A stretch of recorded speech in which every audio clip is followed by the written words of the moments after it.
इन दिनों रस राज्य में बिलमंगल और उनके प्यारे नवल किशोर की अद्भुत वार्ता चल रही है। वार्ता में दोनों परम रस लूट रहे हैं। दोनों जी, दोनों।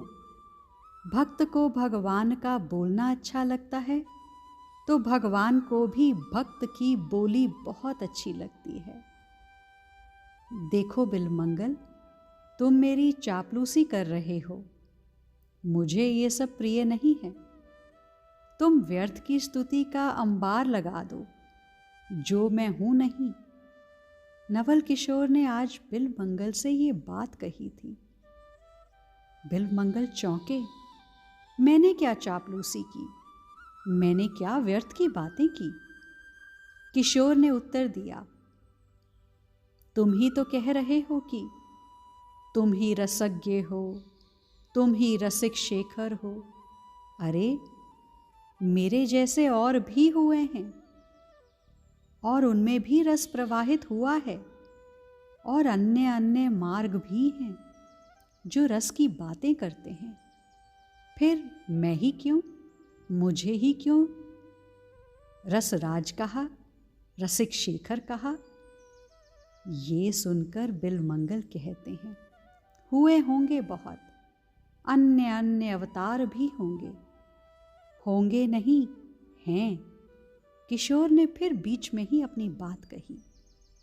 इस पर थोड़े झुंझला से गए बिलमंगल और बोले, देखो, मैं कोई बहस करने तो बैठा नहीं हूं।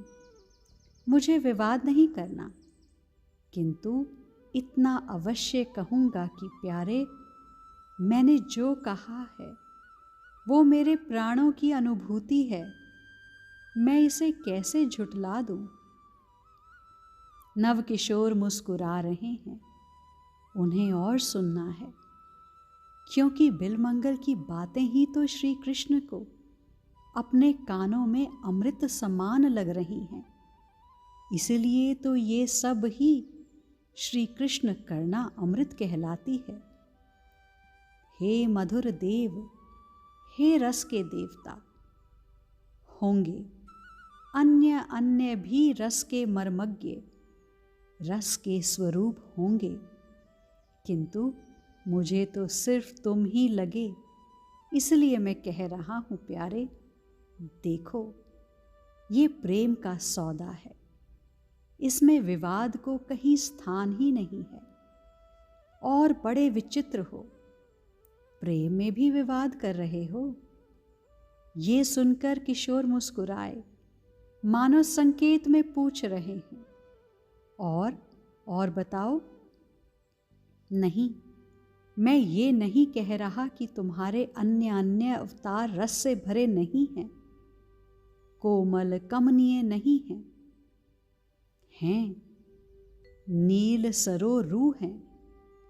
या ऐसा भी नहीं कि रस मार्ग को बताने वाले अन्य पंथ नहीं हैं। हैं, बहुत हैं। बिलमंगल यहाँ कहते हैं, एक से एक आचार्य हुए हैं जिन्होंने ये प्रेम मार्ग बताया है, अभी भी हैं। लेकिन तुम हो प्यारे। नहीं नहीं, मुझे बहस नहीं करनी। मुझे तो बस इतना ही कहना है कि चाहे लोग कुछ भी कहते रहें, तो वो सब कहने वाले मूर्ख हैं। तुम ही विद्वान हो। ये बात फिर नवकिशोर ने कही। अब तो कुछ देर के लिए बिलमंगल चुप हो गए।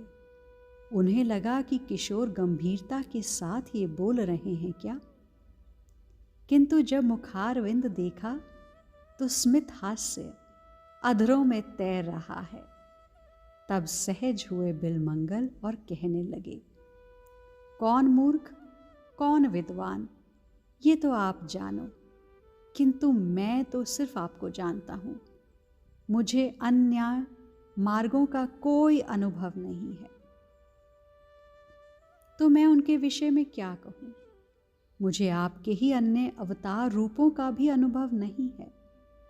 फिर मैं उनके विषय में कुछ कहने का अधिकारी कहाँ हूं? इसलिए मैंने तो जो देखा तुम्हें ही देखा प्यारे, और कह दिया। तो अनुभव करना है? नवल किशोर ने फिर बीच में ही पूछ लिया, और हंसते हुए इस बार पूछा था, इसलिए बिलमंगल प्रसन्न हो गए। बिलमंगल बोले, ना, मुझे किसी और का अनुभव नहीं चाहिए। अरे किसी और का नहीं, मेरे ही अन्य अन्य अवतार स्वरूप का। नवकिशोर ने फिर कहा। बिलमंगल बोले, ना, वो भी नहीं। हे रसिक शिरोमणि, मेरे प्रियतम, तो सिर्फ तुम हो। तुम्हारे इस रूप में जो माधुर्य है वो किसी में नहीं है। हे नवल किशोर, तुम तो रमणीयता के परिपाक की पराकाष्ठा हो। लेकिन एक बात कहूं? हाँ कहो।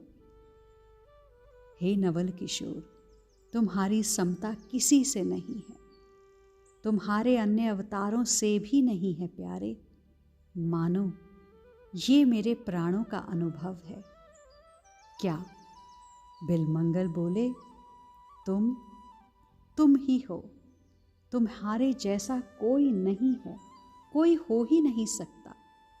इतना कहकर बिलमंगल चरणों से लिपट जाते हैं अपने नवल किशोर के। आज के लिए इतना ही। शेष आगे। श्री राधा।